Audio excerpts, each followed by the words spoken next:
Welcome to the Edison Ford Winter Estates, where we're going to be exploring a three-part series in electricity in America. This first episode is going to be featuring Benjamin Franklin. I am the Wild Wizard, and this is... Juniper. Just Juniper? Juniper. The Professor? Juniper.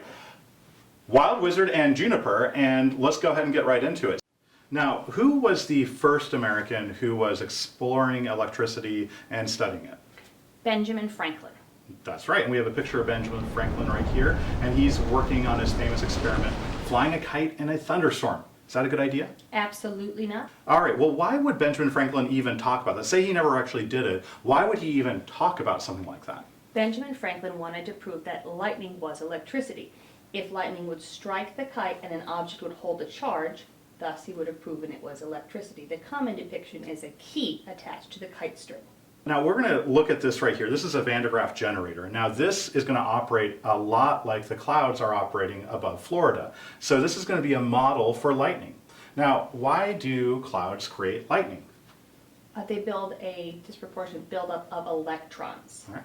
When we think about all the action that's happening in those clouds, especially in Florida where we have so much lightning, there might be something special about our clouds. Well, there's a lot of movement happening, a lot of updrafts, and a lot of the lighter particles are moving up, heavier particles are moving down, and as they interact and bump by each other, they're going to be separating electrons from some of the molecules. Part of the cloud is going to be negatively charged, part of it's going to be positively charged, and then you're going to get that buildup. Eventually that buildup will be released, and then we will see that in the form of lightning. Now, lightning itself, it's quite complicated, so that's something that you can continue to explore. The actual stages and process of lightning strikes is quite fascinating. Now, we're going to work with this device right now. I think in order to see it, we're going to have to dim the lights, so let's go ahead and do our first experiment. For this next experiment, we're going to be exploring how a positive charge or a negative charge can create an attractive or a repelling force. So I have right here some very small pieces of paper, and these pieces of paper on balance are going to have a slightly negative charge, and the Graaff Generator is going to have a positive charge, so what we should see is them be attracted, and let's observe very closely and see if that happens, and see if we can notice anything else. Now the first thing that we're going to do is we're going to showcase the attractive force.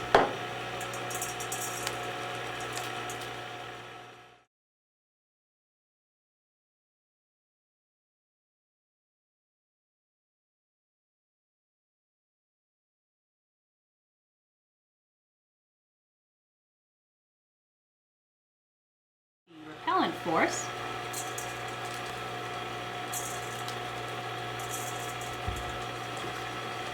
Now we're going to turn on some black lights and see if we can make this a little bit more fun.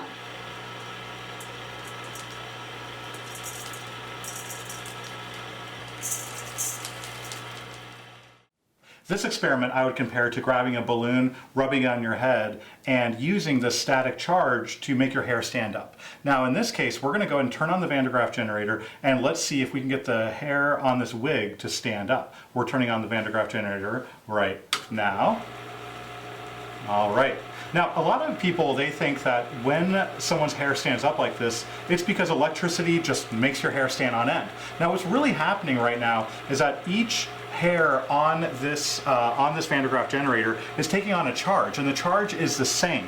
And remember, the same repel and opposites attract. So we can look at this and with our just basic observations know that the hair is charged and the charge is going to be the same. So if we were to now kind of play with this, I could show you, we could discharge it and watch the hair drop down. So I'm now going to grab this, and here we go, 3, 2, 1.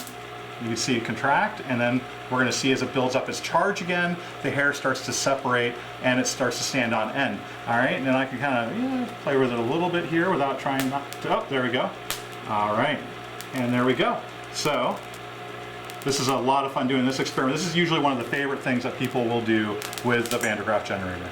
All right. So what did we learn today? Well, we learned a couple of very important things. We learned about electrons that have a negative charge and protons that have a positive charge, where opposites attract and the same atomic particles repel one another. We also learned that the movement of electrons does not need to be restricted through a conductor like a wire. As with the fluorescent bulb, they are capable of moving through the air. And we also learned that you should not fly a kite in a storm. Absolutely not. Safety first. So we hope you guys enjoyed the first of this 3-part series on electricity in America. This is the Wild Wizard and Juniper signing off. Woody Professor? Juniper. Super Scientist? Juniper. Jumping Juniper?